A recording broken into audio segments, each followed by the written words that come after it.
Freeze My Drip Gaming here, and if you want to get better with the specific Northgard clan, then my How To Northgard series is perfect for you. Today, we will be going over the clan of the Boar. Boar was my first video ever on YouTube, and I released it a few days before the May 4th update. The first video also had some audio issues, so I knew I was going back over it eventually, but I didn't want to delete the video for sentimental reasons. Same as usual, I'll tell you about the features and starting bonuses of the Boar clan. We'll also go over the build order. I'll let you guys know the preferred lore order, and lastly, I'll talk about the military path for Boar. Make sure you like and subscribe. You really help out the channel, and the support will allow me to put more time and effort into my videos. I really appreciate everyone who has subscribed so far. And for those that are subscribed, I am now able to allow memberships to my channel. There's a bunch of unique perks you'll get for becoming a member, like loyalty badges next to your name that rank up based on how long you've been a member, and more recognition on this channel. All you have to do to sign up is by hitting the join button next to my channel and pick one of the 3 levels. And if that's something you're not interested in, no worries, my content will stay the same on here for the most part for non-members. I'm not sure if you guys will find value in the membership program, so if you don't think you can afford it, please don't do it. It's just a way for people to help out the channel more so than just subscribing and getting some fun cool perks with it. The support and comments of this community have been nothing short of incredible, and I do take every comment and suggestion into account, so please keep telling me what you guys want to see next, either for a video idea or even a series idea. Thank you so much. Let's get started. Boar has a 1-star difficulty to learn, a 3-star development, a 1-star military, and a 1-star support. The Mender's Hut replaces the Healer's Hut. Menders will heal your wounded clan members in your territory and gather lore when otherwise not busy. Menders don't require food.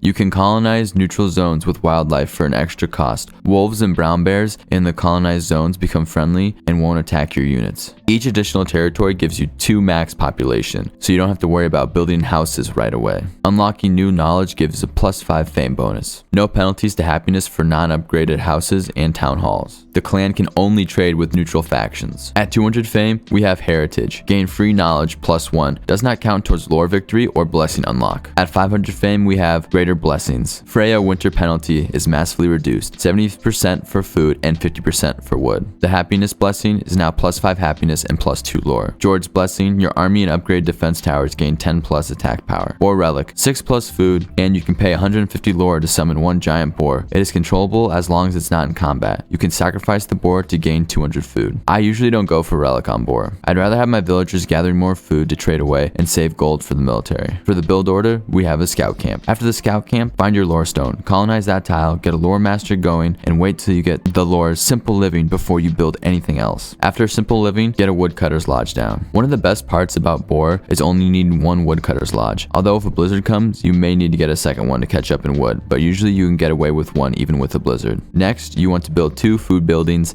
and 2 food silos. After that, get a longship down to gain early lore and produce some early gold. If you have a treasure, you can skip this step because we will be using trading posts eventually. Get a 3rd food building down and a 3rd silo. Next, we will get a trading post. Hopefully you have giants on your map and you can start trading with them right away. Now you'll need to build your first house because your happiness is finally caught up with your max population. Then build an iron mine. Get a training camp down so that you can summon chief. If you don't need him right away, you can wait till you're ready to upgrade warriors to build your first training camp. After the training camp, I usually get Mender's Hut to help my chief as he clears, but you can also wait on this building if you don't need to heal anyone. But the extra lore from the Menders is nice and they don't require food. Get a forge down. Then another trading post. Next, a stone mine. 1 more house for a total of 2 houses if you have around 8 tiles colonized. Then build 5 more training camps. You can also build a 3rd trading post if you want to get giants sooner if you have the food reserves to do so. But 2 trading posts early enough with our lore order will be plenty of gold for war. For the lore order, we have simple living first, which I consider one of the best lores in the game. -50% the wood cost of construction. Next is the lay of the land. Reduce environmental hostility by 70%. Increase non-villager productions by 10% in forests, swamps, or fish. Allow to colonize wolf dens without clearing wolves. Then we have bartering. Your trade routes produce 100% gold.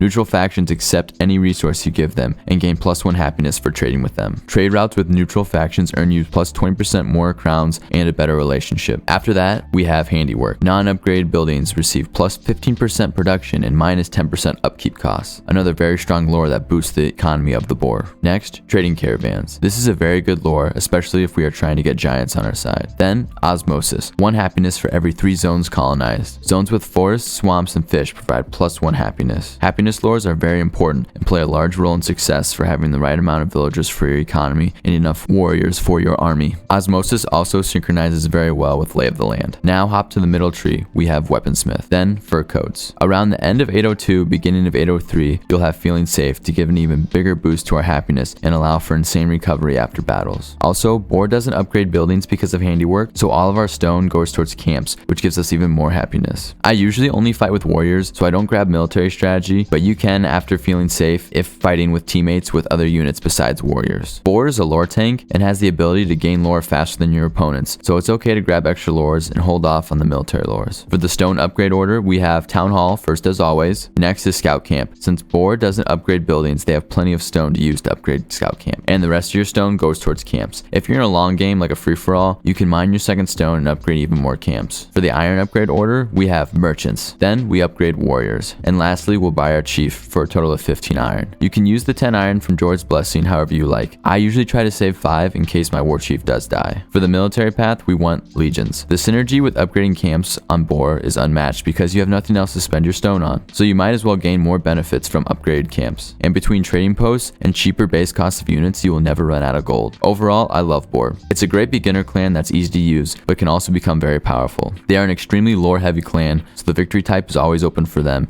and they can hold their own in fights and can be ready to fight in 802. They also have an economy that can compete late game with other late game heavy hitter clans. Boar is a strong, well-rounded clan. They do struggle with fame, so it can be hard to rush fame with them. For that reason, Altar of Kings isn't very strong on Boar unless you can get to 600, 700, 800 fame. If you're playing against Boar, I would recommend killing all neutral creatures like elves, kobolds, giants, dwarves, so Boar has no one to trade with. But if they're about to get giants, kill the giant camps first. Try out Boar and let me know what you guys think. If you have any more questions about Boar, ask them in the comments below. And if you made it this far, don't forget to subscribe. Follow my socials at FreezeMyDrip on Twitter, Instagram, and TikTok. Love you guys. Thanks for watching. See you next time.